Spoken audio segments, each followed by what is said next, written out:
Boxing King Media in partnership with Box Raw. Delighted to be joined today by Danny Cool Murrell.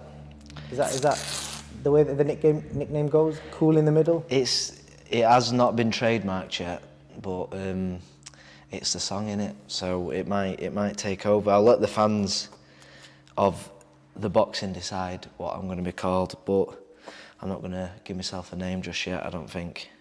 Sweet. Danny, I feel like I've known you for years, but you're still only 19 years old. I know. Been on the scene for a while. Yeah, too long.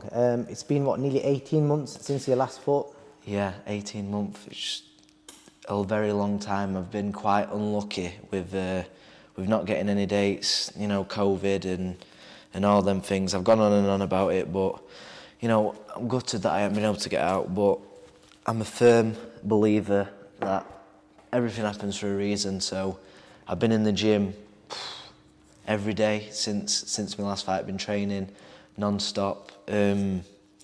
So I'm more than ready for the 11th of March. Obviously, that's your next fight date. Just going back, Danny, obviously, like, November 2020 was the last time you fought. I know. It seems like a and really, it's really long time. 2022, it's crazy. It is crazy, isn't it? And I know I've been checking your socials, you've literally been in the ring the entire time. Yeah. How on earth does a young lad like yourself find the motivation to stay in the gym continuously over that period without any dates? It's been difficult. I'm not going to say that it's been easy. There's been times where I have gone off and you know, a couple of tubs of Ben and Jerry's and felt sorry for myself. But it were weird because last year we were in a place where, you know, same as a lot of fighters, it's not just me, where they've said, oh, you'll be fighting in a month or two. You'll be fighting in a month or two. So in my mind, I've always been like, I'll be fighting soon. You know, I can't be messing about, I'm fighting soon. But I sat down on New Year's Day and thought, I hadn't actually had one fight, and, you know, it was gutting, but I'm just... And obviously I trained all the way through Christmas, open for the 29th, and then, you know, British Boxing Board control, I don't know if they announced on New Year's Day that they were cancelling all shows, so it's been a mad year for everyone, not just myself, so... You know, just so fans can understand, like, yourself, I remember your debut, if I'm right, it was probably the most watched live debut by any fighter on the MTK live streams. If I remember right, 14,000 people tuning to watch you fight live. At the same time. And you was probably first or second on? First on. I was first on, yeah, first on. I think it's got, last time I checked, 150,000 views. It was crazy. It was a crazy couple of days. It still feels like it's fresh in my mind. But it was a very weird debut because obviously I sold tickets for the fight I meant to have in October. It was weird. Now we're coming back into normality. That time frame, being locked in a hotel room thinking I'm having my professional debut, you know, in a couple of days, since I dreamt about since I was a kid, and it went really big. It came off really well. When I watched it back, it was perfect. You know, when did you first knew that many people were watching your fight live? As soon as I got out. As soon as I got out, I think some of the MTK guys said it's broke the MTK streaming records on IFL, and I'm like, I couldn't really think straight at that time. First thing I wanted to do was ring my mum, ring Dave, and ring my mates and say, what did it look like? Because obviously it's weird when you're in there. I just wanted to know if it looked well, and apparently it was great. And when I watched it back, and as the little edit you made, it looked really well with the Elvis music in background. So it all went to plan. It sure did. And obviously you're managed by MTK, am I right in saying, yeah? Yeah. So, you know, just looking from the outside, you're managed by MTK, and a lot of fighters have still got dates. You know, some have fought 5-6 times over the last 18 months in the COVID period. You sell tickets, you've got a big social media following compared to a lot of upcoming fighters. Just try and make me understand why you've not got dates based on that, because that surely, you attract numbers, and numbers get you fights. I couldn't tell you.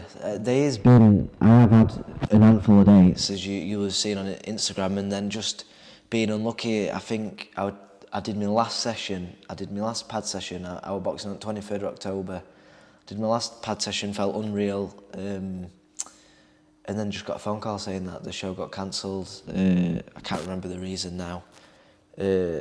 and then after that I went to box again, and then I had to pull out the show because I was fighting at 23rd. I couldn't get back on that one in November. Then I got COVID, and I could have boxed in December. It's just, and then obviously 29th of January. It's been an hard, weird time. And as a ticket seller, there were a time where you weren't allowed to sell tickets, so it's been a struggle. And you know, for the same reasons I mentioned, you must be a promoter's dream. You attract numbers, you've got a social media following, you can talk, you can fight, and you know, when you fight and you look good. Well, have any offers come your way? No, or I would have took them. Hopefully Eddie Hearn's watching this, but you know, it's a bit crazy at the minute. Hopefully that sold it to Eddie Hearn. If he's ever watching this, I would love to be signed by Matchroom. That is the dream one day, to be signed by Matchroom Boxing, but I think it's every single boxer's dream to be signed by Matchroom because they're at the top of the game at the minute. So, yeah, if any promoters are watching. Well, you're saying that, but what if Frank Rodner rings up tomorrow and says, right, Danny, I've got a 3-fight deal for you over the next 12 months? I'm open to deals. I'm open to negotiating. So, yes. And obviously, when I look at your social media, people are always questioning about your friendship with Dave, obviously Dave Allen. Do you want to explain to us, like, where your friendship is at the moment? Because I feel like you're always having to explain. Yeah, whether a you're lot still of people friends always or ask. Or you're not friends anymore. Is it the same? It's the same. It's just, it's different now. Me and Dave used to train with each other every day. When you see someone every day, I'm going to be on his Instagram every day. It almost got to, we were like a comedy double act. It was very funny looking, even now looking back at some of the Instagram stories. But obviously Dave made a move for me where I was preparing for my professional debut, and Dave had his career to worry about. We were over in Ukraine sparring Usyk, so it were a point where Dave had to send me to this gym, and I was really enjoying it here. And Dave said, obviously spoke to Dom and spoke to Killer, and I made the full-time move here. So he said he was too busy to train me, and then not long after he retired. So it were a bit. It looked awkward, and obviously now he's busy training lads all the time. But it's just, how it happens. Things moved on. Mr. Killer's here. Yeah. And obviously, just to nail it off, is there any awkwardness between you and Dave, or is it still the same? No, me and Dave are like brothers, and we will be for life. Dave's my best friend. I've got a lot to thank for him about my boxing. He's done. Look at where I am. At one point, I was a fat kid from Dennerby, and he showed me half of the boxing scene in the UK. I've met some of my, idols in boxing. I'm training out of one of the most famous gyms in the UK, possibly the world. I've got Dave to thank, and when I'm on this journey to the top, Dave's always going to be thanked, and he's always going to be there. So, we made a special bond. He's like a brother to me, and it will always be that way. And just finishing on Dave, on his own professional career, obviously there's talk of him fighting Alan Babbage, and obviously I think he said recently this next camp is going to be the best one of his life. He's definitely said that before, but I'm a big fan of Dave's, and I'm hoping he does prove people wrong. But do you think he's got a career in boxing still? Oh, definitely. He just needs to set his mind to it and train hard, work hard. I think he'll 100% beat Babbage. I'd put all the money I own on him beating Babbage. How much money is that? Probably about 20 quid.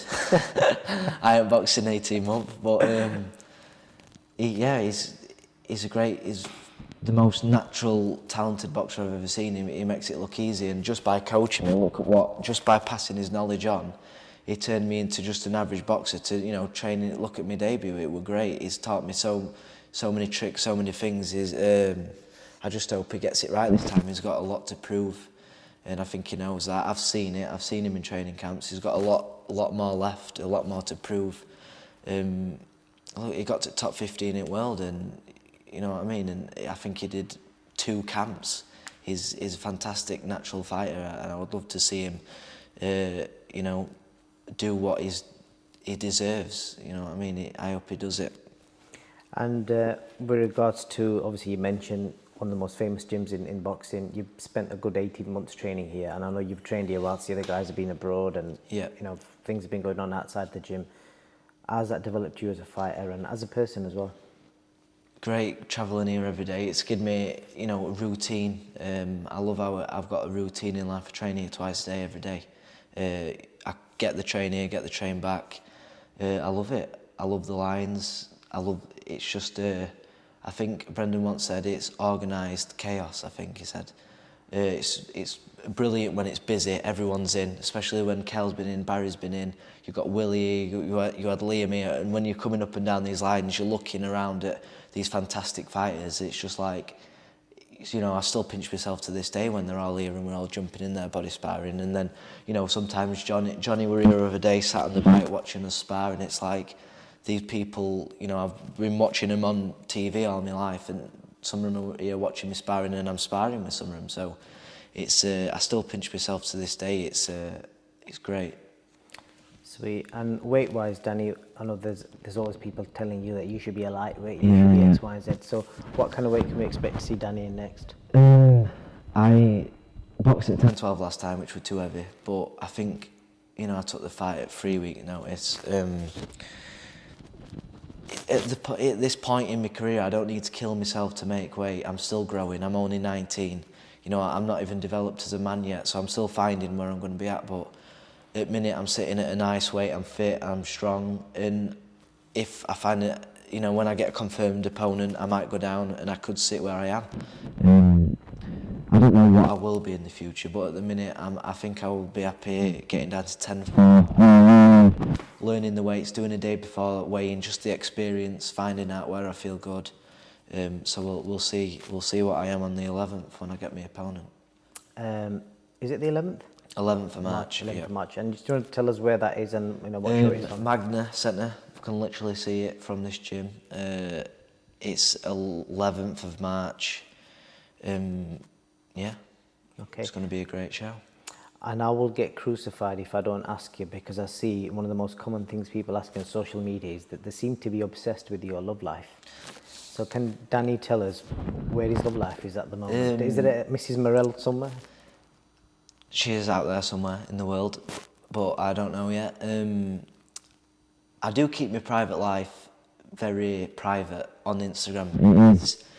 I do keep it just boxing related, which is a good thing. And some people say it's a bad thing because, you know, they say to build your profile you should show a bit more in your private life, but I don't know. It's not that I put an act on, but sometimes you just want to go home and you know, have that, you know, you don't have to worry about, you know, things like that. I have been in a relationship for the past year and a half, actually, nearly 2 years.